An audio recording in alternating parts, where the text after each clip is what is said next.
Hello साथियों, एक बार फिर से आपका स्वन अकेडमी में हार्दिक स्वागत है। और फर्स्ट ईयर की जो हमारी फिजिक्स की जो वीडियो लेक्चर सीरीज है, इसके अंदर हम लोग एलआरसी जो सर्किट है उसके अंदर चल रहे थे। और एलआरसी सर्किट में हम लोग जो है अनुनाद की अवस्था पढ़ चुके थे, है ना। तो मैं एक बार से सारा रिपीट कर देता हूँ, ठीक है। एलआरसी सर्किट में हमारे पास क्या था कि एलआरसी सर्किट के अंदर हमने जेड जो फाइंड आउट किया था वो जेड था हमारा R square plus XL minus XC. जब मैं एक्सएल को क्या मान रहा हूँ, ग्रेटर देन मान रहा हूँ, ठीक है। ये वाली स्थिति थी। और यहाँ से जो हमने आई फाइंड आउट किया था, जिसको मैं आई मैक्सिमम अगर मैं कहता हूँ, तो वो क्या हो जाएगा वी एम बाई जेड, ठीक है। जब हम रेजोनेंस की बात करते हैं तो रेजोनेंस की कंडीशन में क्या होता है कि रेजोनेंस की कंडीशन में आपका एक्सएल जो है वो इक्वल होता है एक्ससी के, ठीक है। एक्सएल किसके इक्वल होता है, एक्ससी के। तो उस केस के अंदर हमने फाइंड आउट किया था कि हमारा जो रेजोनेंस फ्रिक्वेंसी जो फाइंड आउट हमने की थी वो थी रूट एलसी, ठीक है। ये क्या थी हमारी जो उसको एंगुलर फ्रिक्वेंसी थी। और उसके साथ में अगर हम फ्रिक्वेंसी की बात करते हैं एफ आर, तो वो कितनी आई थी हमारे पास 2 पाई रूट एल सी, ठीक है। ये हमारी कंडीशन हो गई थी। और उस केस में जो हमारा जेड था वो किसके बराबर हो गया, वो जेड था वो मिनिमम हो गया, वो कितना हो गया आर के इक्वल टू। और आई जो थी आपकी क्या होगी मैक्सिमम, वो कितनी हो गई वी एम अपॉन आर के बराबर, ठीक है। यहाँ से अगर मान लीजिए आई की बात हम करते हैं तो आई कौन सी ले रहे हैं हम, आई आर एम एस ले रहे हैं। ये जो हम वैल्यू जो ले रहे हैं कौन सी ले रहे हैं, आर एम एस, ठीक है। तो आई आर एम एस जो होगी वो क्या होगी आपकी, आई आर एम एस जो है वो मैक्सिमम हो जाएगी। और वो कितनी हो जाएगी V R M S upon R के इक्वल हो जाती है, ठीक है। ग्राफ हमने बनाई लिए थे, ठीक है। ग्राफ क्या आया था इसका कि ये जो है हमारा इस तरह से कि हमने अगर आई आर एम एस में और फ्रीक्वेंसी में अगर ग्राफ बनाते हैं इस वाले केस के अंदर, तो क्या आता है ग्राफ कुछ इस तरह का आपको ग्राफ मिलता है, ठीक है। और ये जो है ये क्या है आपके पास I R M S maximum, ये क्या था आई आर एम एस की जो मैक्सिमम वैल्यू है वो थी, ठीक है। और जेड जो होगा वो इसका उल्टा ग्राफ बन जाएगा। और यहाँ जो ये फ्रीक्वेंसी आती है इसको क्या बोलते हैं, रेजोनेंट फ्रीक्वेंसी, जो आपकी कितनी है एफ आर। अब यहाँ से जो है मैं आगे वाली जो चीज़ें डिफाइन करूँगा, ये सब चीज़ें आपको पता है, ये मैंने आपको एक बार वापस रिपीट करवा दिया, रिकॉल करवा दिया। ये सारी चीज़ें हैं जो हम जानते हैं, है ना। इससे आगे हम चल रहे हैं कि अब मान लीजिए आपको हाफ पावर पॉइंट चाहिए, है ना। अगला जो है हमारे पास क्या है पॉइंट, वो है हाफ पावर पॉइंट। हल्का सा मैंने आपको कल इसका बताया था, लेकिन हम इसकी इक्वेशन फाइंड आउट करते हैं। हाफ पावर पॉइंट जो है, हाफ पावर पॉइंट का मतलब क्या है कि अगर मान लीजिए इस मैक्सिमम वैल्यू को मैं रूट 2 से डिवाइड कर देता हूँ, ठीक है।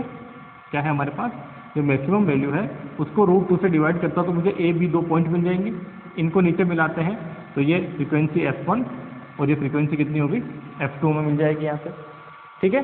तो ये जो वैल्यू आ रही है कितनी आएगी, ये आएगी I R M S maximum, कौन सी I R M S maximum by root 2, ठीक है। तो ये जो फ्रीक्वेंसी आएगी, यानी कि जिस केस के अंदर I R M S value का मान, जो आई आर एम एस है वो क्या हो जाए, आई आर एम एस जो मैक्सिमम है इस सर्किट के लिए उसका कितना हो जाए रूट 2 टाइम्स हो जाए। वो पॉइंट कौन से हमारे पास ए और बी पॉइंट, ठीक है, ए और बी पॉइंट पे। तो उसके करस्पॉन्डिंग हमें फ्रीक्वेंसी मिलेगी F1 और F2, ठीक है।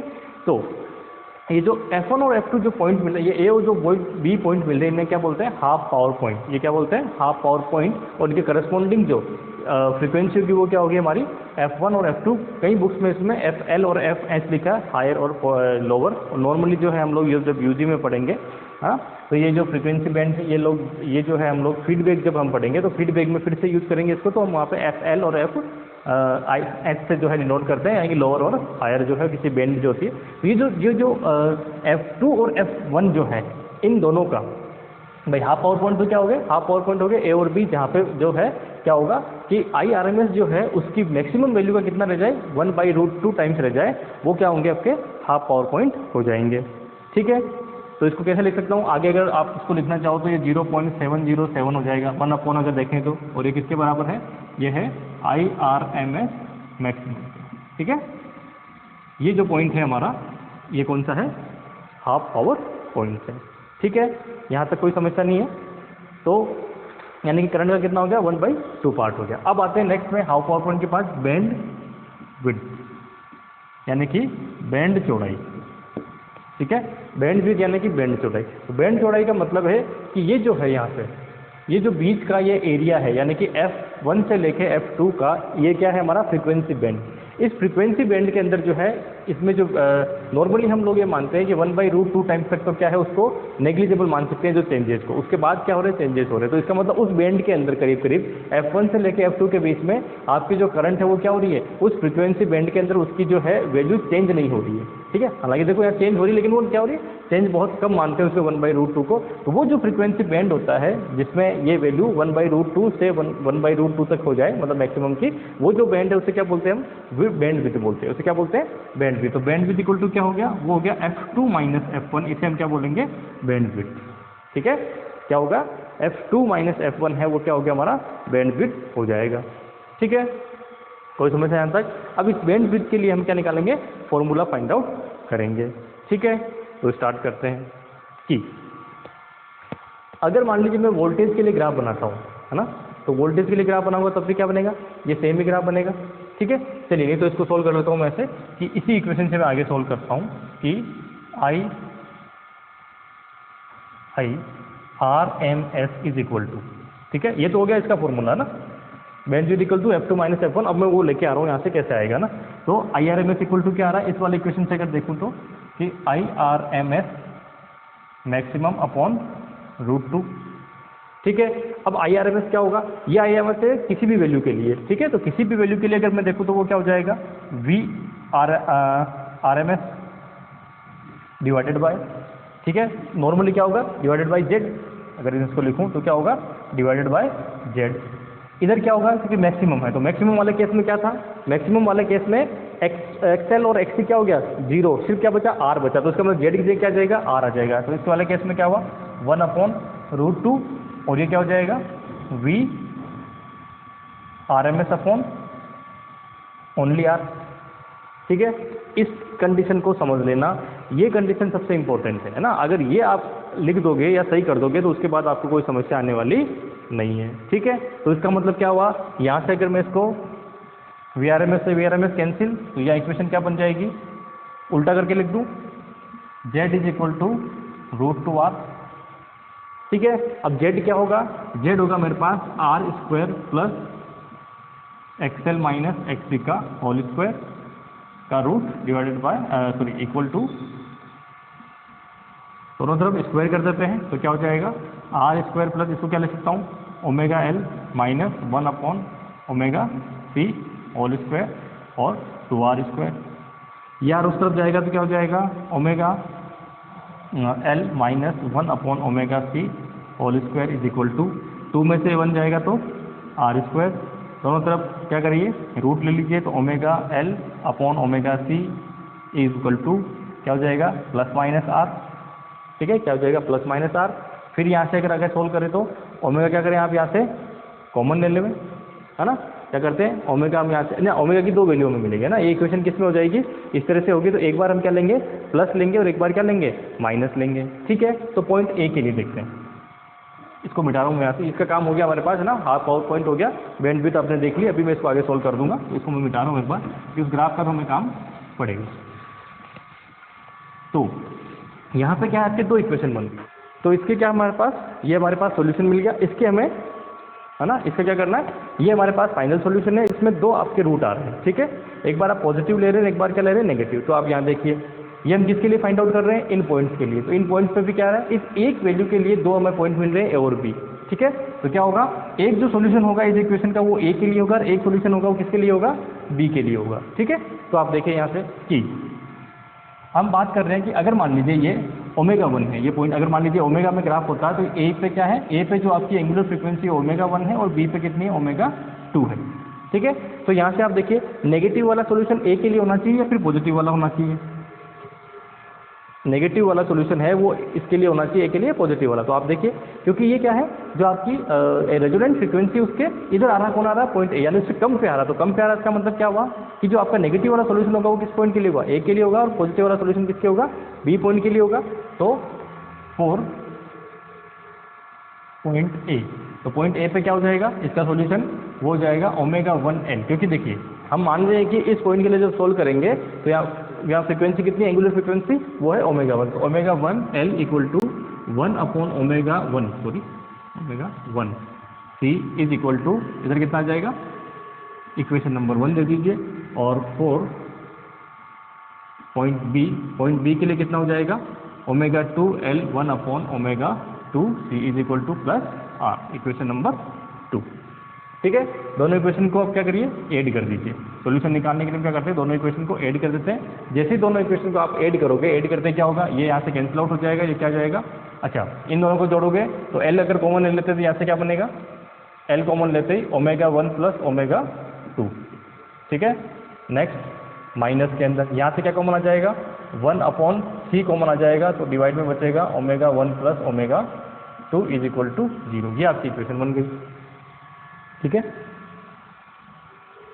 आगे कैसे सोल्व कर सकते हो कि L omega 1 plus omega 2 is equal to, ये उधर चला जाएगा तो क्या हो जाएगा, 1 upon C omega 1 plus omega 2 divided by omega 1 2।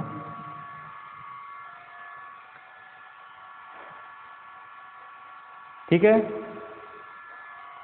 फिर आगे सोल्व करोगे तो क्या होगा, ये यहाँ से दोनों कैंसिल आउट हो जाएंगे भाई, ओमेगा ये और ये कैंसिल आउट, ये बचेगा, इसको इस तरफ ले आइए, इसको इस तरफ ले आइए, तो क्या हो जाएगा, omega 1 omega 2 is equal to 1 upon LC।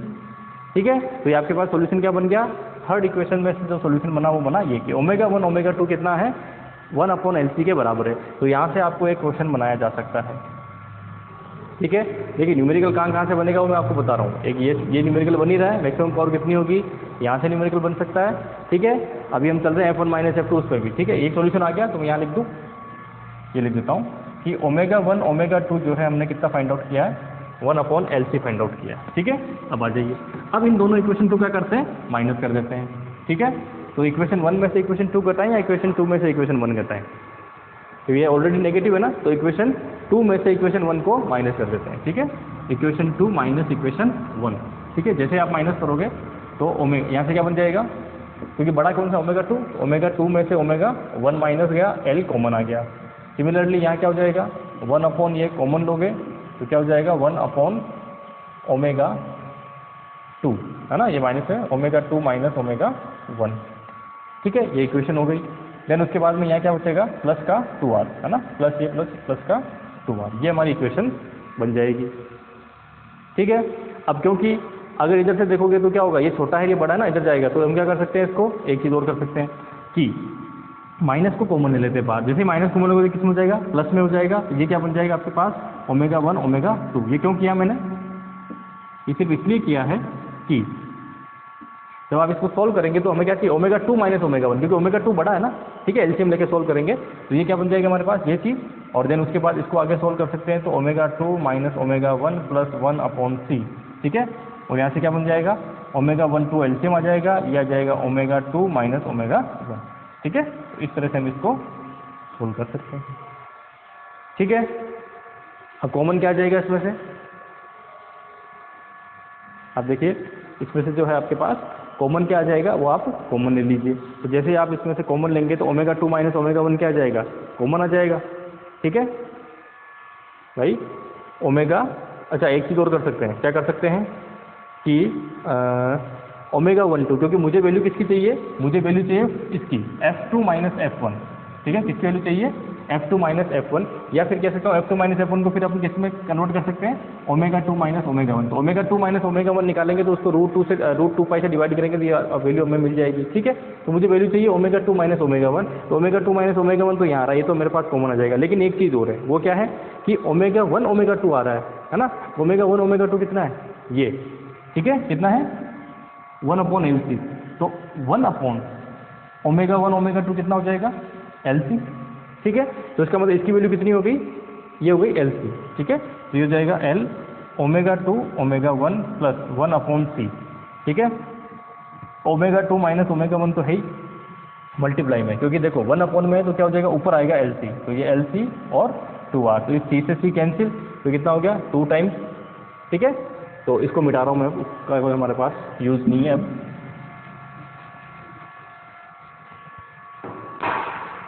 यहाँ से जो है इक्वेशन हमारे क्या बनेगी अब, ये हो जाएगा 2 times of L omega 2 minus omega 1 is equal to 2R। ठीक है, C तो कैंसिल आउट हो ही गया, तो 2 से 2 कैंसिल आउट हो गया, तो कुल मिला के omega 2 minus omega 1 is equal to R by L। ये बहुत इंपॉर्टेंट इक्वेशन आपकी बनी। ठीक है, ये क्या बन गई हमारे पास, ये इक्वेशन हो गई, ये है बैंड चौड़ाई, है ना। बैंड विड्थ जो है वो क्या है ये, और इसको फ्रीक्वेंसी की फॉर्म में अगर लिखोगे तो क्या हो जाएगा, f2 माइनस f1, इन दोनों में क्या रिलेशन होता है, 2πf होता है, तो 2π क्या होगा इसमें डिवाइड में चला जाएगा, तो 1/2π आ जाएगा। ठीक है, तो ये जो इक्वेशन है ये बहुत ही इंपॉर्टेंट इक्वेशन है। देखो नॉर्मली हमें क्या, अगर f1 f2 दे रखा है तब तो हम फाइंड आउट कर लेंगे, लेकिन रेजिस्टेंस और अगर इंडक्टेंस दे रखा है तो उस पर हमें क्या ध्यान देना है, ये इक्वेशन जो है हमें याद कई बार नहीं रहती है, तो ध्यान क्या रखना है, बैंड विड्थ है वो कभी भी C पर डिपेंड नहीं करती है। ठीक है, कैपेसिटेंस की वैल्यू अगर आप वेरी करते हैं तो बैंड विड्थ है वो आपकी चेंज नहीं होती, क्योंकि बैंड विड्थ किस पे डिपेंड कर रही है, रेजिस्टेंस पे और इसके ऊपर। दूसरा थ्योरेटिकल क्वेश्चन पूछा जा सकता है कि जो रेजिस्टेंस है ना, रेजिस्टेंस है सर्किट में, वो इसमें क्या कर रहा है कि देखो रेजिस्टेंस अगर कम होगा तो इसका मतलब बैंडविड्थ भी क्या होगी, कम होगी। बैंडविड्थ कम होने का मतलब क्या है, ये चौड़ाई कम होगी, तो चौड़ाई कम होगी इसका मतलब क्या होगा कि आपका ये जो है वो क्या बनेगा, शार्प बनेगा। ठीक है, तो इसको शार्प बनाने के लिए रेजिस्टेंस की वैल्यू क्या होनी चाहिए, कम होनी चाहिए। ठीक है, ये ग्राफ जो है ये क्या होना चाहिए, अगर शार्प बनाना है इसका मतलब, और अगर रेजिस्टेंस की वैल्यू ज़्यादा है तो इसका मतलब ये क्या होगा, कुछ इस तरह से बनेगा।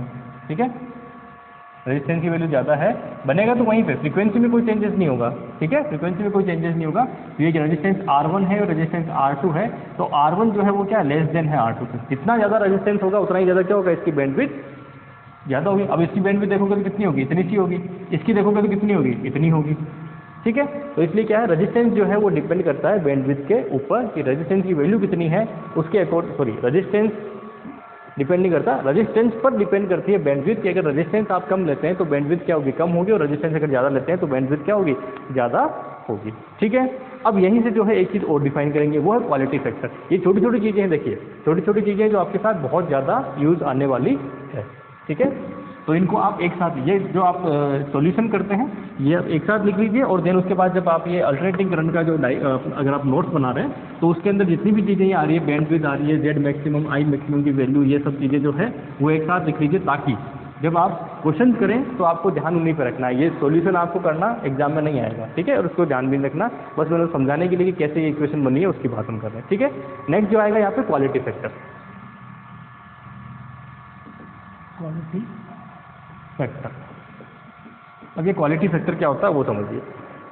तो क्वालिटी जो फैक्टर है वो, उसका फॉर्मूला जो होता है वो होता है रेजोनेंस फ्रीक्वेंसी, यानी कि अनुनादी आवृत्ति, रेजोनेंस फ्रीक्वेंसी डिवाइडेड बाय अनुनादी आवृत्ति डिवाइडेड बाय जो है इसमें होगा बैंडविड्थ, है ना, क्या होगा, बैंड चौड़ाई, बैंडविड्थ यानी कि बैंड चौड़ाई। ठीक है, अब अनुनादी आवृत्ति क्या थी, FR, ग्राफ में देखा था। बैंडविड्थ कितनी है, F2 माइनस F1। ठीक है, FR और डिवाइड में क्या था, F2 माइनस F1। ठीक है, अब आप इसको अगर सोल्व करते हैं तो किसकी फॉर्म में लिखेंगे, मान लीजिए ओमेगा की फॉर्म में लिखना है तो क्या हो जाएगा, omega R divided by omega 2 minus omega 1। अब ओमेगा 2 माइनस ओमेगा 1 कितना निकाला था अभी हमने, R/L, तो वहाँ से लिख दीजिए, तो Q इक्वल टू क्या हो गया, R, सॉरी उल्टा है ना, डिवाइड में जाएगा तो L ऊपर जाएगा, तो L omega R upon omega R upon R। ठीक है, तो ये क्या है हमारा क्वालिटी फैक्टर। ठीक है, अगर ये गिवन है तो आप इस वाले फॉर्मूले का यूज करेंगे, अगर FR, F2 और F ये गिवन है तो आप इसका यूज करेंगे। ठीक है, समझ में आ गया, तो कई सारे फॉर्मूले इसके अंदर बनने वाले हैं आपके पास। ठीक है, दूसरा इसको आगे और सोल्व कर सकते हैं, मान लीजिए ओमेगा R गिवन नहीं है, LRC गिवन है, तब कैसे करेंगे, तो हम क्या पता है कि ओमेगा आर इक्वल टू क्या होता है 1/√LC, वो यहाँ पुट कर देंगे, तो अगले बार पुट करेंगे तो क्या हो जाएगा L/R 1/√LC। ठीक है, 1/√LC। तो यहाँ से आप देखते हैं इस √L से √L कैंसिल, तो ऊपर क्या बचेगा, एक √L, तो 1/R तो बाहर, और ये हो जाएगा L/C, 1/R रूट में L/C। ये क्या है मेरा क्वालिटी फैक्टर हो गया। ठीक है, तो कुल मिला के जो है ये सारी चीज़ें हमने इसमें देख ली है।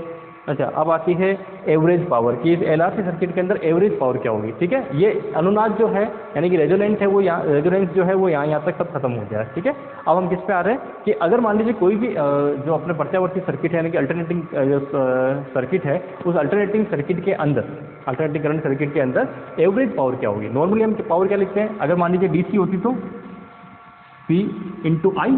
ठीक है, तो वहाँ क्या है, sorry V × I, sorry P equal to क्या होता है V × I, तो वहाँ V भी क्या है कांस्टेंट और I भी क्या है कांस्टेंट, तो हर केस के अंदर वो जो है आप पावर फाइंड आउट कर सकते हैं। लेकिन यहाँ क्या हो रही है यहाँ जो है आपकी वोल्टेज है वो आगे चल रही है तो करंट पीछे चल रही है, कभी करंट आगे चल रही है तो वोल्टेज भी चल रही है, तो आप उनको डायरेक्ट मल्टीप्लिकेशन नहीं कर सकते। अब ऐसा बताओ मुझे कि अगर मान लीजिए आप क्या यूज़ करते हैं, नॉर्मली आप एल यूज़ कर रहे हैं, है ना, सर्किट में और कुछ नहीं है, तो इसका मतलब क्या हुआ, एल वाले केस में क्या था, वोल्टेज आपके यहाँ चल रही है, करंट यहाँ चल रही है, तो इसका मतलब क्या है, अगर ग्राफ उसका बनाते हो तो वोल्टेज का ग्राफ ये है तो करंट का ग्राफ क्या है, इसका जस्ट अपोजिट। अपोजिट का मतलब करंट कहाँ होगी, यहाँ पे मैक्सिमम, यहाँ मिनिमम। तो अगर इस पॉइंट पे आप पावर निकालना चाहते हो तो इन दोनों का मल्टीप्लिकेशन क्या होगा, यहाँ मैक्सिमम है V और यहाँ करंट क्या है, जीरो है, तो इन दोनों को मल्टीप्लाई करोगे तो क्या होगा, जीरो। तो क्या पावर जीरो हो रही है क्या, नहीं, पावर उसमें है, ठीक है। तो इसका मतलब यहाँ मल्टीप्लिकेशन किस तरह से होगा, तो हमें क्या लेना पड़ेगा, इसका एवरेज लेना पड़ेगा, ठीक है। और वो एवरेज पावर क्या होगी उसकी मैं बात करना चाह रहा हूँ, ठीक है। तो हमारे पास क्या है, औसत शक्ति यानी कि एवरेज पावर, औसत शक्ति यानी कि एवरेज पावर। तो पावर हमारे पास नॉर्मली क्या होती है कि P, है ना, P average is equal to I, sorry V लेंगे हम, V इंटू आई, नॉर्मली क्या लेंगे, V इंटू आई लेंगे, ठीक है। अब V इंटू आई लेंगे, लेकिन यहाँ V और I क्या होंगे, तो V क्या होगा मेरे पास, V इज इक्वल टू, ठीक है। पहले तो पावर लीजिए, एवरेज तो बाद में निकाल लेंगे, पहले हम क्या लेते हैं, पावर लेते हैं ना। नॉर्मली हमने जो अभी तक पढ़ा है कि पावर क्या होती है हमारी, V इंटू आई। तो V क्या है, मान लीजिए जो आपकी V है वो है Vm साइन ओमेगा t, और I क्या है, देखिए अब I में क्या था, फेज आएगा। अब वो फेज कितना होगा वो सर्किट पर डिपेंड करेगा, RLC है, RC है, LC है, सॉरी RLC है, फिर RC है या RL है या ओनली C है, ओनली R है, ओनली क्या, वो उसके उस पर डिपेंड करेगा। तो इसका मतलब कोई ना कोई फेज फैक्टर आएगा, वो 0 भी हो सकता है, वो 90 भी हो सकता है, 90 से 0 के बीच में भी हो सकता है, माइनस में भी हो सकता है, उसकी बात मैं नहीं कर रहा। तो ये क्या होगा, Im sine omega t minus five, हमने ये ले लिया कि Im sine omega t minus five जो है ये क्या है, फेज है, ठीक है। तो वोल्टेज और करंट के अंदर जो फेज है वो फेज कितना है, जो फेज डिफरेंस है वो कितना है, फाइव का फेज डिफरेंस है, वो डिपेंड करेगा कितना होगा, वो क्वेश्चन में आपको गिवन होगा, ठीक है। अब इसके अकॉर्डिंग आपको क्या निकालना है, पावर निकालना। अब ये पावर कौन सी है, कोई भी इंस्टेंट में, तो इसको क्या बोलेंगे, इसको बोलेंगे तात्क्षणिक शक्ति, इसे क्या बोलेंगे, P इक्वल टू VI को तात्क्षणिक यानी कि इंस्टेंटेनियस पावर है, वो हमने फाइंड आउट करनी है, ठीक है। देन उसके बाद हम उसके एवरेज में जाएंगे।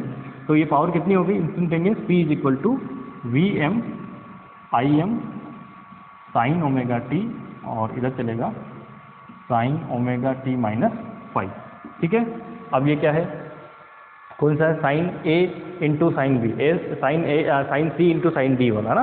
तो sine C into sine D जो है फॉर्मूला वो क्या होता है, दोनों किस में कन्वर्ट हो जाते हैं, कोस में, एक हो जाता है C माइनस D अपॉन 2 और दूसरा क्या हो जाता है C प्लस D अपॉन 2, ठीक है। ये इक्वेशन बनेगी, 2 तो पूरे डिवाइड में चलेगा, ठीक है। तो क्या हो जाएगी यहाँ से इक्वेशन, ये हो जाएगा 1/2 Vm, ठीक है, किसमें हो जाएगा, कोस, ठीक है, कोस C माइनस D। तो कोस C माइनस D करोगे तो क्या बच जाएगा, फाइव ओनली, तो कोस फाइव, ठीक है। साइन क्या, साइन दोनों साइन में, इसका मतलब किसमें आएगा, माइनस साइन आएगा, ठीक है।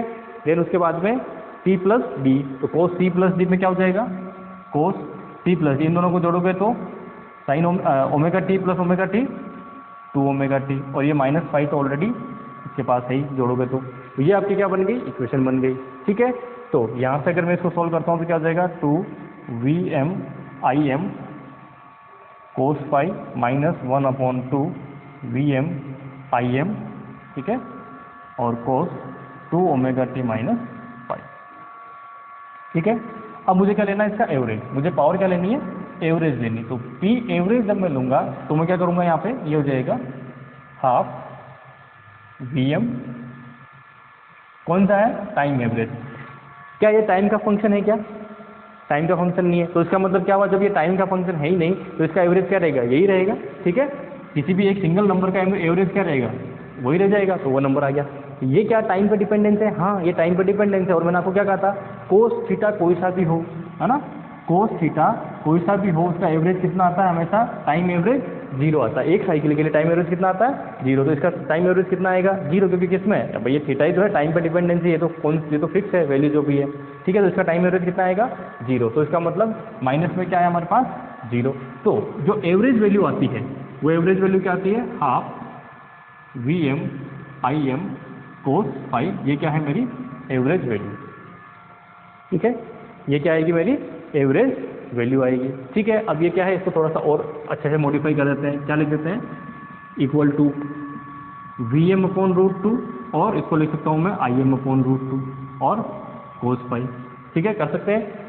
ये किसके बराबर होगा? V R M S. ये किसके बराबर होगा? I R M S. तो P V is equal to ये हो गया वी आर एम एस और ये हो गया I R M S cos phi. अब ये जो है P इसको बोलेंगे वर्चुअल यानी कि आभासी शक्ति, और ये क्या है? वी आर एम एस और आई आर एम एस की जो मल्टीप्लिकेशन है इसे हम क्या बोलते हैं? वर्चुअल पावर यानी कि आभासी शक्ति। और इसके साथ में ये लिखेंगे कि P V A equal to cos phi, या हम कह सकते हैं कि कोस फाई बहुत इंपॉर्टेंट है। कोस फाई इक्वल टू क्या हो गया? V average upon V virtual. ठीक है, V average upon V virtual. और इस कोस को बोलते हैं शक्ति गुणांक यानी कि पावर फैक्टर। कोस क्या है हमारा? शक्ति गुणांक यानी कि पावर फैक्टर। ठीक है, ये क्या है? शक्ति गुणांक बराबर यानी कि कोस इक्वल टू क्या है? शक्ति गुणांक यानी कि पावर फैक्टर।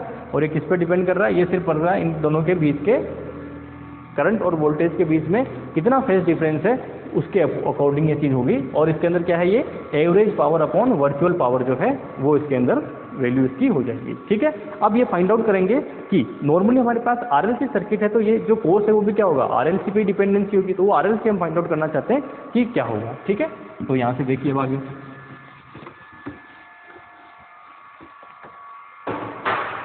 तो अभी हमने स्टार्टिंग किया था, तब हमने क्या कहा था कि 10 फाई इक्वल टू कितना था इस सर्किट के अंदर? आरएलसी सर्किट के अंदर जेड फाइंड आउट किया था। ठीक है, उसके अंदर 10 फाई अगर फाइंड आउट करेंगे तो 10 फाई कितना था? तो आपको जान पता है 10 फाई इज इक्वल टू था हमारे पास कि XL minus XC upon R. ठीक है, मैं अभी जितनी भी मैंने कैलकुलेशन की उसमें एल को ग्रेटर देन मान के किया है मैंने एक्सएल को। ठीक है, आप एक्ससी को ग्रेटर देन मान के किसी भी कर सकते हैं, बस ये चेंजेस थोड़ा सा होने वाला और कोई चेंजेस नहीं है। ठीक है, तो उस केस के अकॉर्डिंग अब 10 किसके बराबर होता है? अगर मान लीजिए कोई ये हमारे पास ट्राइंगल है, ये एंगल फाई है। ठीक है, तो 10 क्या होता है? ये क्या होगा? परपेंडिकुलर, ये होगा हाइपोटेनियस, ये होगा बेस, आधार, लंब और कर्ण। तो 10 क्या होता है? 10 होता है हमारे पास लाल बटा कक्का से अगर देखते हैं। ठीक है, तो क्या आता है? परपेंडिकुलर अपॉन बेस, है ना? ये क्या होता है? परपेंडिकुलर अपॉन बेस, और हिंदी में कहोगे तो परपेंडिकुलर को यानी कि लंब बटा आधार। ठीक है, उसके अकॉर्डिंग आप देखिए। ठीक है, तो कर्ण यानी कि हाइपोटेनियस कितना हो गया? कितना हो गया हाइपोटेनियस? इन दोनों का स्क्वायर करके जोड़ देंगे, तो इसका मतलब कि कितना हो गया? R square plus XL minus XC का होल स्क्वायर का रूट। ये क्या है मेरे पास? जेड। ठीक है, और ये किसके बराबर है? कर्ण यानी कि हाइपोटेनियस के बराबर है। ठीक है, तो मुझे क्या चाहिए? कोस फाई चाहिए। तो कोस फाई क्या होगा? देखिए लाल बटा कक्का से देखें तो आधार बटा कर्ण, इंग्लिश में हिंदी में कहोगे तो आधार बटा कर्ण, और इंग्लिश में कहोगे तो आधार को base upon hypotenuse. Base upon hypotenuse आप यहाँ से देखिए तो आपके पास कोस फाई। बेस कितना है? बेस है कौन सा था? बेस ये है ना? बेस क्या है आपके पास? आर। ठीक है, और हाइपोटेनियस क्या है? तो हाइपोटेनियस देखिए ये पूरे हाइपोटेनियस ये किसके बराबर है? यानी कि R square plus XL minus XC का होल स्क्वायर का रूट, जिसे मैं क्या कह सकता हूँ? R upon Z. तो इसका मतलब कोस जो फाई है वो किसके बराबर है? आर अपॉन जेड के इक्वल है।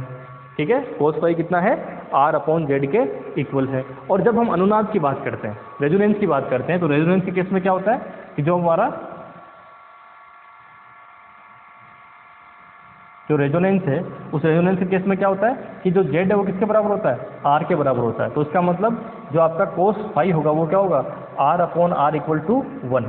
ठीक है, R upon R equal to 1। तो इसका मतलब ये दिमाग में रखना, ये क्वेश्चन कई बार पूछा गया है कि जब रेजोनेंस है तो रेजोनेंस के अंदर शक्ति गुणांक का मान कितना होता है? तो कितना होता है? 1 के बराबर होता है। किस केस में? रेजोनेंस। और वैसे इस कोस का मान क्या हो सकता है? वैसे इस कोस का मान जो है वो 0 से लेके कहाँ तक? 1 के बीच में हो सकता है कुछ भी। ठीक है, 0 से लेके 1 के बीच में। 0 कब होगा? जब r इक्वल टू कितना हो? 0।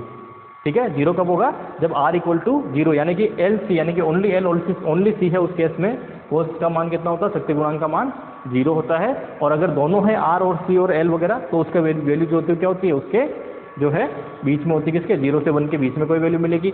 और अगर रेजोनेंस वाला केस है, जब आप लेते हैं एक्सएल और एक्ससी दोनों इक्वल, तो उस केस में कितना हो जाता है? 1 हो जाता है। ये क्वेश्चन जो है वो कई बार एग्जाम में पूछा गया है, तो इस पर आप ध्यान रखिए। ठीक है, कि शक्ति गुणांक रेजोनेंस के केस में कितना होता है। और वैसे अगर आपको पूछना है, बताना होगा वैल्यू देके, तो आप क्या ध्यान रखेंगे कि cos phi equal to R upon Z होता है। ठीक है, तो ये हो गया हमारे पास शक्ति गुणांक। ठीक है, चलिए, तो अब एक जो टॉपिक है छोटा सा और बच जाता है शक्ति गुणांक के बाद, वॉटलेस करंट, यानी कि वाटहीन धारा, वो क्या होती है?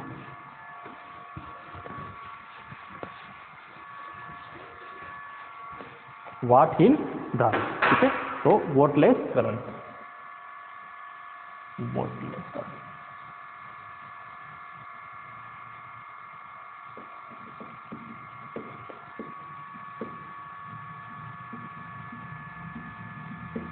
देखो वॉटलेस, वोट किसका पावर होता है? मात्रक।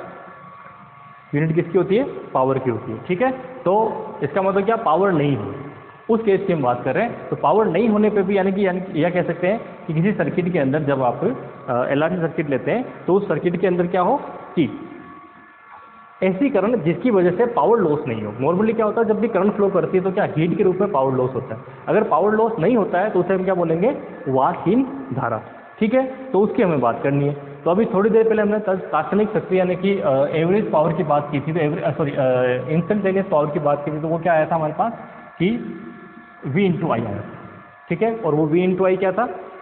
V हमने क्या लिखा था? VM साइन ओमेगा टी, और I क्या लिखा था? IM sine omega T minus phi, ठीक है, ये लिखा था।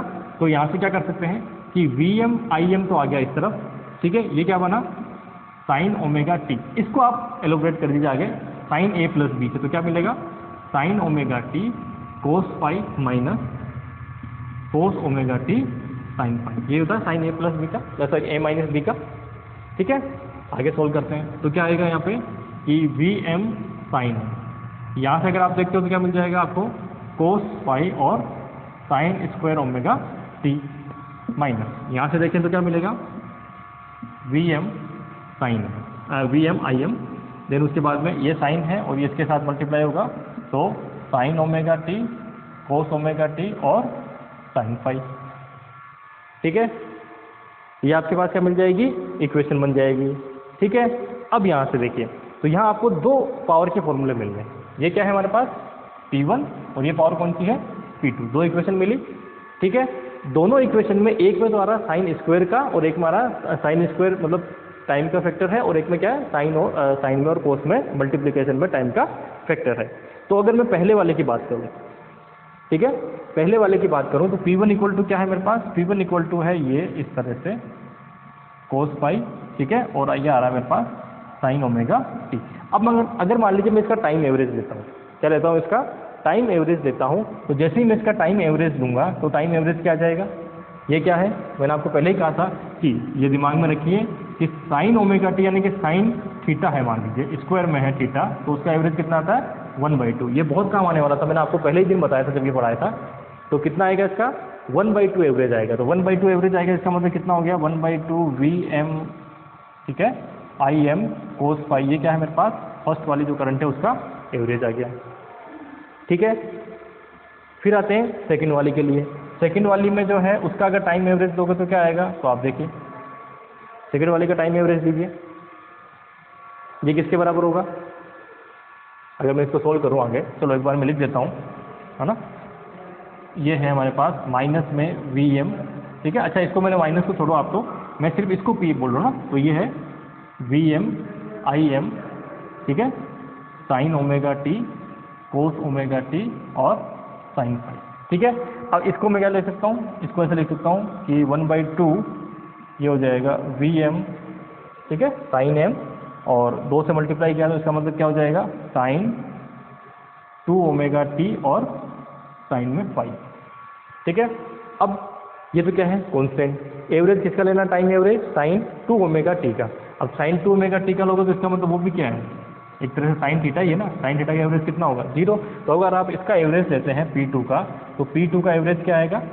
P2 का एवरेज आएगा आपके पास 0, ठीक है। तो इसका मतलब क्या है? यहाँ करंट तो है, ठीक है, करंट कितनी है? IM साइन फाई, ठीक है। यहाँ करंट कितनी है? IM cos phi. तो जो कोस फाई वाली करंट है उसकी वजह से पावर लॉस हो रहा है, लेकिन जो साइन फाई वाली करंट है यानी कि साइन फाई वाली करंट है IM साइन फाई, उसकी वजह से कोई भी पावर एवरेज नहीं आ रही, यानी कि कोई एवरेज पावर साइकिल में नहीं है। तो इसका मतलब क्या हुआ? पावर कितनी है? 0, यानी कि वॉटहीन है, यानी कि वॉटलेस है ये करंट। और किसकी वजह से? साइन। भाई करंट कितनी आ रही है इसके अंदर आप देखोगे तो, अगर मैं इसको आगे लिखता हूँ तो एक तरह से क्या लिख सकता हूँ? Half VM sine M sine phi, ठीक है, और साइन 2 ओमेगा टी। ये तो पूरा कांस्टेंट है ना एक, ये क्या है पूरा साइन फाई जो है, कंफ्यूजन मत हो ना, ये फंक्शन है, ये कांस्टेंट है, ये कांस्टेंट क्योंकि इनिशियल केस में जब आपने आरएलसी डिसाइड कर लिया तो इसका मतलब फाई भी आपने डिसाइड कर लिया, आरएलसी की वैल्यू डिसाइड करते ही सर्किट में फाई अपने आप डिसाइड हो गया है, ठीक है। तो उसके अकॉर्डिंग जो है हमारे पास ये वैल्यू आ जाती है, ठीक है, आगे समझ में। तो कुल मिला के ये जो करंट है ये क्या होगी, वॉटहीन धारा, इसे क्या बोलते हैं, वॉटहीन धारा, ठीक है, वॉटलेस करंट। तो वॉटलेस करंट कौन सी है, वॉटलेस करंट जो है वो है I = IM साइन फाई जो है, ये दिमाग में रखना, ये क्या है, वॉटलेस करंट। तो क्वेश्चन में कई बार आपको पूछा जाएगा वॉटलेस करंट की वैल्यू कितनी है, तो वॉटलेस करंट की वैल्यू कितनी है, IM साइन फाई जो है वो वॉटलेस करंट होगी, ठीक है, कोई समस्या नहीं है, ठीक है। चलिए, तो कुल मिला के जो है एलआरसी सर्किट से रिलेटेड जितने भी क्वेश्चंस थे वो सारे के सारे हमने आज कंप्लीट क्वेश्चन, मतलब जो भी इसके वो टॉपिक थे या फिर कह सकते कंसेप्ट थे वो आज हमने क्लियर कर लिए हैं, ठीक है। इसी कोई समस्या इसमें होनी नहीं चाहिए। एक दो मैं क्वेश्चन लेता हूँ और देन उसके बाद में एलआरसी सर्किट या फिर कह सकते हैं अल्टरनेटिव सर्किट जो है वो यही खत्म करते हैं। ये जो जितने भी मैंने बॉक्स बनाता हूँ उन बॉक्स को आप जरूर ध्यान में रखिए क्योंकि उस पर डायरेक्ट आपसे क्वेश्चन पूछा जाएगा, ठीक है। तो रिपीट कर लेते हैं आज हमने क्या क्या पढ़ा है। सबसे पहले हमने पढ़ा था एलआरसी सर्किट के अंदर, एलआरसी सर्किट में जो है हमने क्या क्या पढ़ा था, जेड फाइंड आउट किया था, वो क्या होगा, आर रूट में R square plus XL minus XC का होल स्क्वायर, उसको आगे फिर हम सोल्व कर लेंगे, ठीक है। अनुनाद की स्थिति का मतलब क्या है, एक्सएल बराबर किसके हो जाए, एक्सटी के बराबर हो जाए, ठीक है। उस केस में जो आपको फ्रिक्वेंसी मिलेगी कोणीय वाली वो कितनी मिलेगी कि ओमेगा आर = 1/√LC। अगर फ्रिक्वेंसी एफ देखनी है तो कितनी होगी, रेजोनेंट फ्रिक्वेंसी वो हो जाएगी 1/2π 1/√LC, ठीक है, ये वाली वैल्यू हो गई। उसके बाद में हमने क्या देखा कि उस केस के अंदर जब रेजोनेंस हो रहा है तो रेजोनेंस के केस के अंदर जो है आपके पास जो जेड है वो क्या हो जाएगा, मिनिमम कितना हो जाएगा, आर के बराबर हो जाएगा, करंट क्या हो जाएगी, मैक्सिमम, ठीक है, वो हो गया। उसके बाद नेक्स्ट क्या होगा, करंट मैक्सिमम कितनी होगी, VRMS, अगर RMS वैल्यू देखेंगे तो VRMS/R, क्योंकि जेड नहीं रहेगा अब, ठीक है। और बाकी केस में क्या रहता है, जब अगर अनुनाद नहीं है तो VRMS/Z लेते हैं, ठीक है, ये चीज़ हो गया। उसके बाद हम कहाँ गए थे, उसके बाद हम नेक्स्ट वाले जो है हमारा फॉर्मूला था वो था ω2 - ω, बैंड चौड़ाई वाला ना, बैंड विड्थ वाला, तो ω2 - ω1 = R/L था, ठीक है। F2 - F1 देखेंगे तो R/2πL हो गया, ठीक है, R/2πL हो गया, ठीक है। उसके बाद हमने क्या देखा था आगे, क्वालिटी फैक्टर है ना, अच्छा क्वालिटी फैक्टर था। तो क्वालिटी फैक्टर क्या था, Q = FR/F2 - F1, या उसको कह सकते थे L ω/R/R, ठीक है। और ω/R की वैल्यू अपन जब 1/√LC रखते हैं तो इक्वेशन क्या आती है, 1/R रूट के अंदर L/C आ जाती है, ठीक है, ये चीज़ हो गई। उसके बाद में हम कहाँ गए थे, ये आ गए थे इसके अंदर पावर के अंदर, है ना, एवरेज पावर। तो एवरेज पावर के अंदर क्या था, एवरेज पावर जो हमारी आ रही थी 1/2 VRMS IRMS cos phi, ठीक है, VRMS IRMS cos phi थी, वो क्या आ रही थी, एवरेज वैल्यू आ रही थी। फिर आ रहे थे वॉटहीन करंट पे, है ना, वॉटहीन करंट शक्ति गुणा, अच्छा बीच में पावर फैक्टर था एक, है ना। तो पावर फैक्टर की बात करते हैं, पावर फैक्टर क्या था, पावर फैक्टर था cos phi। तो cos phi क्या था, average power upon virtual power, virtual power किससे कहा था, VRMS × IRMS को, ठीक है, ये चीज़ हो गई।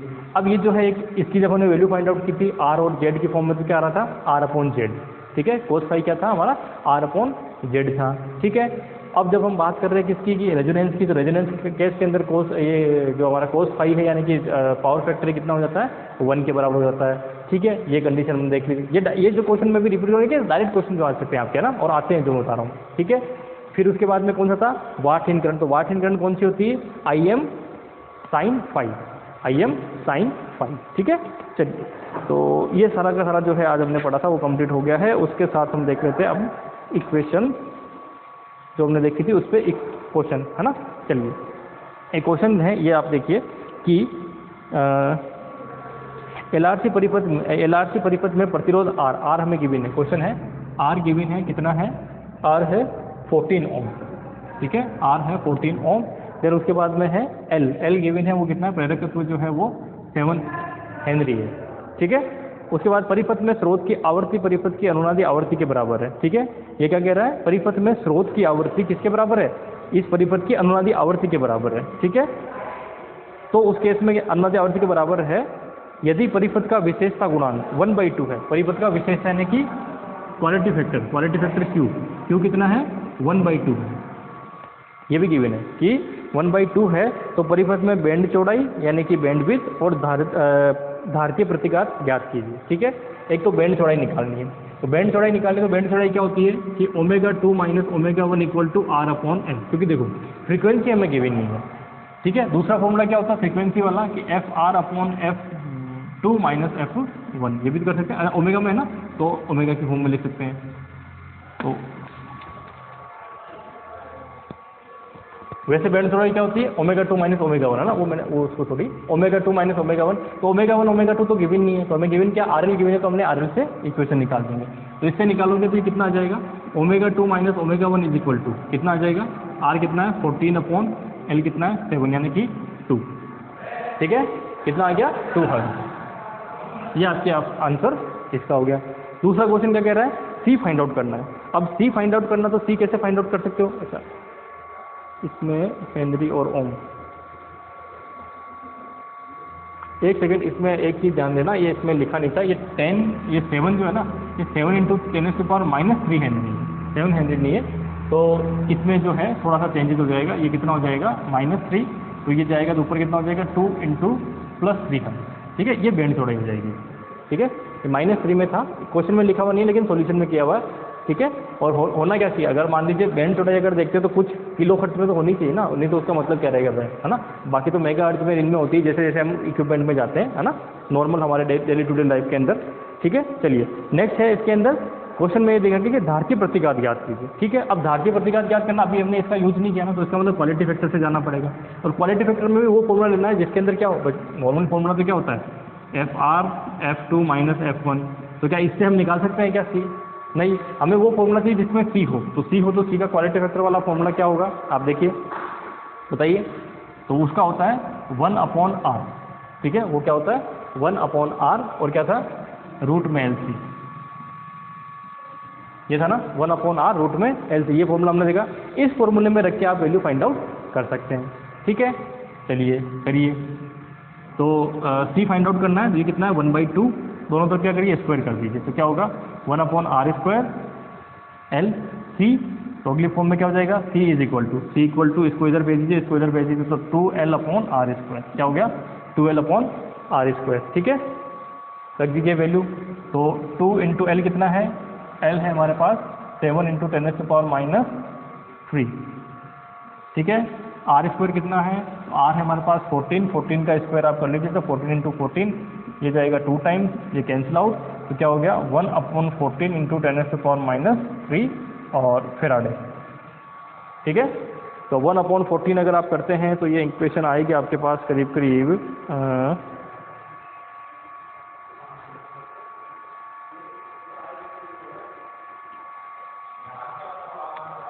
1/14, तो आप सॉल्यूशन करके देख लेना, इसमें किया हुआ नहीं है। 1/14 अगर आप करते हो तो ये वैल्यू कितनी आती है, तो आप देख लेना, इसका सॉल्यूशन आपके पास ये सॉल्यूशन हो जाएगा, किसका C का सॉल्यूशन। ठीक है, और देख लेते हैं कोई क्वेश्चन ऐसे कुछ हो जो क्वालिटी फैक्टर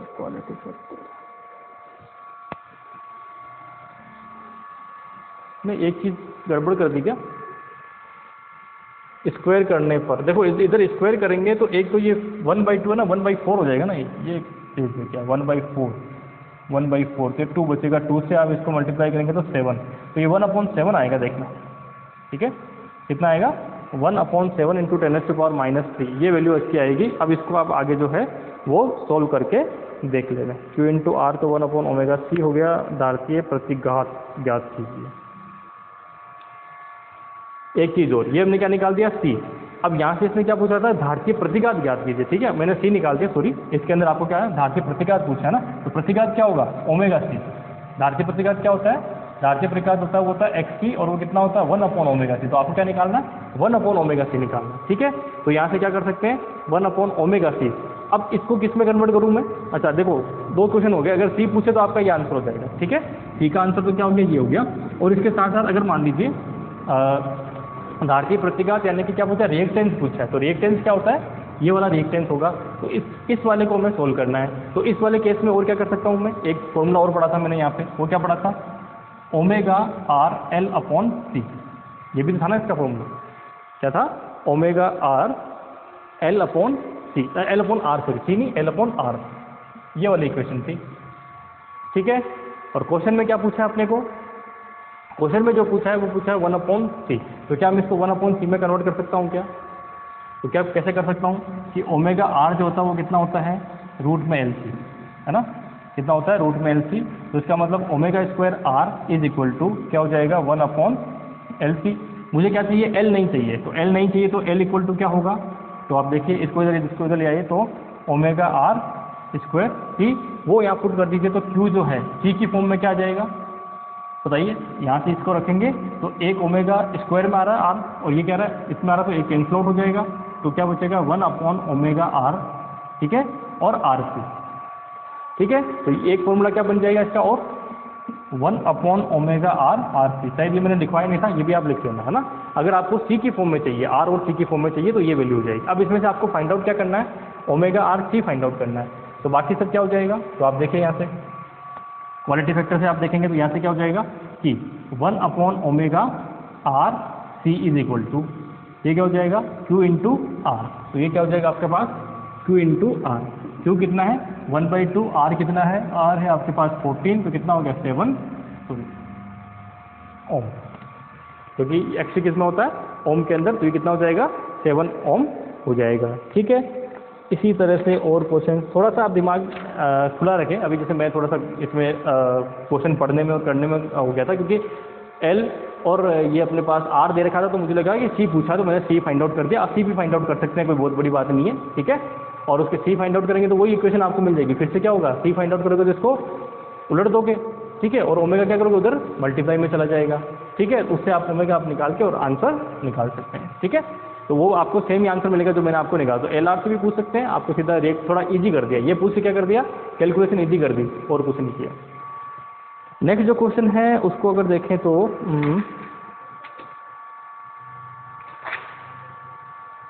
ये क्वेश्चन है प्रत्यावर्ती धारा परिपथ में 200 वोल्ट। क्वेश्चन देखिए,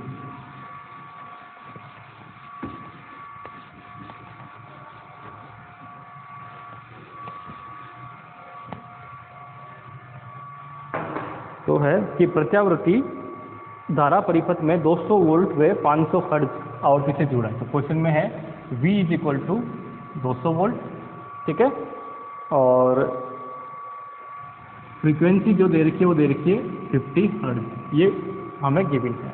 उसके बाद में है कि जुड़ा है परिपथ में। अच्छा देखिए एक चीज़, जब आपको ये गिवन है ना V, तो ये V क्या होगा मुझे बताइए, 200 वोल्ट क्या होता है। तो मैंने आपको एक चीज़ कही थी कि जब भी क्वेश्चन जो देंगे वो क्या देंगे डीसी इक्विवेलेंट, और डीसी इक्विवेलेंट क्या होता है किसी भी प्रत्यावर्ती धारा का या एक्सेलरेटिंग करंट का डीसी इक्विवेलेंट क्या होता है आरएमएस। तो इसका मतलब ये क्या दिया आपको आरएमएस वैल्यू दी है, ठीक है। तो ये दिमाग में रखिए क्या है आरएमएस। देखिए अगर पीक वैल्यू देंगे तो पीक वैल्यू लिखा होगा क्वेश्चन में, अगर पीक वैल्यू नहीं लिखा है तो इसका मतलब ये क्या है डीसी इक्विवेलेंट, और डीसी इक्विवेलेंट क्या होता है हमारे पास आरएमएस। मैंने आपको पहले ही जब आपको अल्टरनेटिंग करंट पढ़ाया था तो ये चीज़ आपको पढ़ा दी थी, ठीक है। आगे समझ में। चलिए नेक्स्ट जो है अब देखते हैं क्वेश्चन में क्या है कि परिपथ में प्रतिरोध 10 ओम वे प्रतिबाधा, चलिए रेजिस्टेंस कितना है 10 ओम, रेजिस्टेंस जो है हमारे पास 10 ओम, और प्रतिबाधा क्या होती है जेड दे रखा है वो कितना है, वो है 14.14 ओम है। तो पहले पूछा है शक्ति गुणांक ज्ञात कीजिए, आभासी शक्ति ज्ञात कीजिए, औसत शक्ति ज्ञात कीजिए, और वाट, एक एक करके चलते हैं। तो पहले है शक्ति गुणांक, ठीक है। शक्ति गुणांक क्या होता है कोस पर। अब देखिए इस इक्वेशन के अकॉर्डिंग क्या दे रखा है आपको, शक्ति गुणांक किसमें से ले सकते हैं जो गिवन है उसमें से आर और जेड, ठीक है। तो क्या होता है आर अपॉन जेड, तो क्या होता है आर अपॉन जेड है वो क्या होगा मेरा शक्ति गुणांक होगा, ठीक है। तो आर अपॉन जेड अगर हम करते हैं तो कितना होगा 10, और ये 14.14 का मतलब कितना हुआ बताओ भाई, √2 कितना होता है 1.14, ठीक है। इसको 10 से गुणा कर दो तो कितना हो गया 10 √2 इक्वल टू कितना हो गया, ठीक है, ये इसीलिए दिया था। तो ये कितना हो गया जेड हमारे पास 10 √2, तो 10 से 10 कैंसिल, तो 1/√2, 1/√2 का मतलब 0.707, ये हमें पता ही होता है, इन लोगों को पूछे तो भी पता होता है, ठीक है। तो कितने आ गया हमारे पास, ये वैल्यू आ गई, ठीक है। शक्ति गुणांक उधर ले जाके वो सोल्व कर सकते हैं, अगर एंगल पूछे तो भी पाई कितना होगा वो हम यहाँ से फेज डिफरेंस फाइंड आउट कर सकते हैं। सेकंड में क्या पूछा है, सेकंड में पूछा है आभासी शक्ति, ठीक है। तो आभासी शक्ति होती है वो क्या होती है, आभासी का मतलब मैंने पढ़ा था कि वर्चुअल, तो वर्चुअल क्या था, VRMS इंटू IRMS, क्या होगा VRMS अपॉन IRMS। तो VRMS कितना है 200। अब IRMS गिवन है नहीं, लेकिन Z गिवन है, क्या गिवन है, तो आप निकाल सकते हैं IRMS क्या हो जाएगा, वो हो जाएगा VRMS अपॉन Z। कितना हो जाएगा, VRMS अपॉन Z हो जाएगा। ठीक है, तो कितना हुआ 200 इंटू 200, Z कितना है, तो 10√2 लिख दूँ, एक 10 से एक 3 कैंसिल आउट, ये कितना हो जाएगा 400 और 1 2 3 3 जीरो आ गया ना, 1 2 3 अपॉन √2। ठीक है, ये आंसर हो जाएगा। तो इसको जब आप सोल्व करते हो तो करीब करीब ये आएगा 28-20 वाट। भाग देके देख लेना। तीसरा केस क्या बोल रहा है, तीसरा है हमारे पास आभासी शक्ति हो गया दूसरा, तीसरा औसत शक्ति। ठीक है, तो औसत शक्ति क्या होती है, एवरेज क्या निकाली थी हमने कि average is equal to V virtual into cos phi. ठीक है, क्या था V virtual into cos phi. तो V वर्चुअल कितना है 4000 अपॉन √2 इंटू cos फाई कितना आएगा, देखो यहाँ से ये निकाला हमने, कितना आया 1/√2। तो जैसे 1/√2 कर दोगे तो कितना आएगा 2 से डिवाइड करोगे तो 2000 वोल्ट। ठीक है, ये आ गया हमारे पास। चलिए नेक्स्ट क्या कह रहा है, नेक्स्ट है वाटहीन।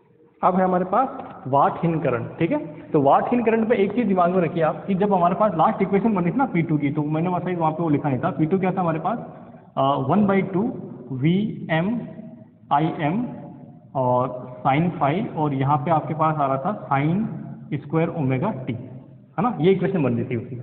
ठीक है, तो ये जब इक्वेशन बन रही थी तो इसका जब हमने एवरेज निकाला था, है ना, तो एवरेज निकाला था तो उसमें क्या लिखा था हमने, ये लिखा था VM IM sine phi over 2, है ना, ये इस तरह से आपकी इक्वेशन बन रही थी जब आपका एवरेज हमने फाइंड आउट किया। तो इसमें एक चीज़ दिमाग में रखिए कि जो P2 है ना, इसको मैं आगे लिखना भूल गया था, है ना, क्योंकि हमने इसी को वाटहीन धारा कह दिया था, लेकिन एक चीज़ और है इसके अंदर, वो क्या है कि IM अपॉन √2 और इसको क्या लिखेंगे IM अपॉन √2 साइन फाई। ठीक है, ये लिखेंगे। ठीक है, तो ये क्या हो गया VRMS और IRMS।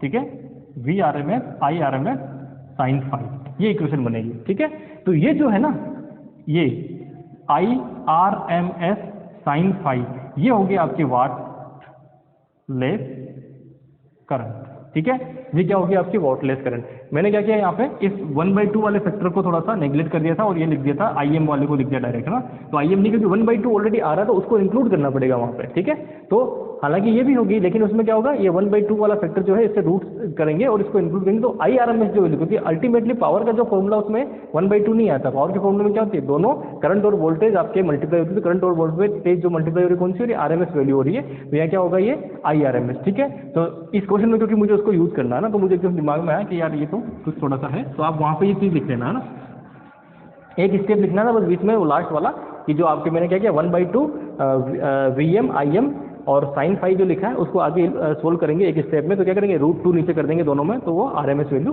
बन जाएगी। ठीक है, तो यहाँ से जो आपके पास अब नेक्स्ट क्वेश्चन जो इसमें पूछा है फोर्थ, वो फोर्थ क्वेश्चन क्या है, फोर्थ है वाटहीन करंट, है ना।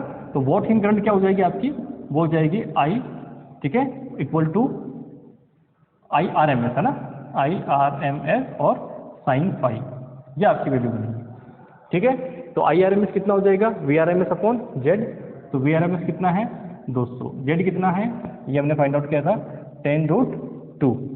ठीक है, इधर क्या आएगा, क्योंकि हमारे पास क्या साइन फाई है और यहाँ गिवन में क्या हमारे कोस फाई, तो कोस को साइन में बदलेंगे तो क्या हो जाएगा 1 minus cos square, 1 minus cos square का रूट, तो ये निकाल देंगे, तो ये क्या होगा 1/2 और ये अगर सोल्व करें तो 0, है ना, ये कितना हो जाएगा 1 0 से 1 0 कैंसिल, तो 20√2 तो ये आ गया और 1/√2 यहाँ से मिल जाएगा, इन दोनों को मल्टीप्लाई करेंगे तो कितना आ जाएगा 10 एम्पियर। तो जो वाटहीन करंट है वो कितनी हो जाएगी आपके यहाँ पे 10 एम्पियर जो है वो वाटहीन करंट हो जाएगी। ठीक है, तो इस तरह से लगभग हमने सारे तरह के क्वेश्चन देख लिए हैं। ठीक है, एक ये करेक्ट कर लेना, यहाँ पे जो वाटहीन करंट है वो क्या IRMS साइन फाई है, वो IM साइन फाई नहीं है। ठीक है, वो 1/2 वाला फैक्टर हम वहाँ पे करना भूल गए थे, तो उसको वापस लिख लेना। बाकी जो सारे कंसेप्ट है वो मैंने आपको एक एक क्वेश्चन ले लिए, बड़े सिंपल से, आपको बस है कि आपको फॉर्मूला पता होना चाहिए। और नॉर्मली क्या है कि जब हम ये क्वेश्चंस करते हैं तो जो आपके पास क्वालिटी फैक्टर का R/Z का ये सारी जो चीज़ें ना जो उनका रिलेशन होता है आपस में, वो हम भूल जाते हैं वहाँ पे एग्जाम में, क्योंकि इतना प्रेशर और इतने सारे फॉर्मूले हो जाते हैं। और यहाँ से क्वेश्चन बनता है, सीधा जो क्वेश्चन बनता है RLC सर्किट से, वो यहीं से जो है इसी टाइप के क्वेश्चन छोटे छोटे बनेंगे। और अगर आपको याद है तो आप आराम से कर जाओगे, नहीं तो फिर दिक्कत आ जाएगी। ठीक है, और यहाँ से क्वेश्चन आएंगे भी 101%। RLC सर्किट को मतलब कि आपको चाहे बाकी इलेक्ट्रॉनिक्स वाला पोर्शन जो आप RC या फिर LR वगैरह ये सब करो या नहीं करो, लेकिन RLC सर्किट जो है अनुनादी वाला, रेजोनेंस वाला, ये करके ही जाना है। ये छोटी छोटी चीज़ें, वाट इन करंट जो है, पावर फैक्टर है, ये सारी की सारी जो चीज़ें हैं ये बहुत इंपॉर्टेंट आपके लिए हो जाती है। ठीक है, तो आज के लिए इतना ही काफ़ी है। नेक्स्ट जो हमारा अभी इसके साथ ही हमारा जो 11th-12th वाला यानी कि सेकेंडरी वाला जो पोर्शन है, सीनियर सेकेंडरी वाला, वो कंप्लीट हो चुका है। अब हम नेक्स्ट जो हमारी क्लास होगी वो UG से होगी, तो हम वहाँ से जो अपने जो थ्योरम्स हैं वो थ्योरम से स्टार्ट करने वाले हैं। ठीक है, थैंक यू वेरी मच।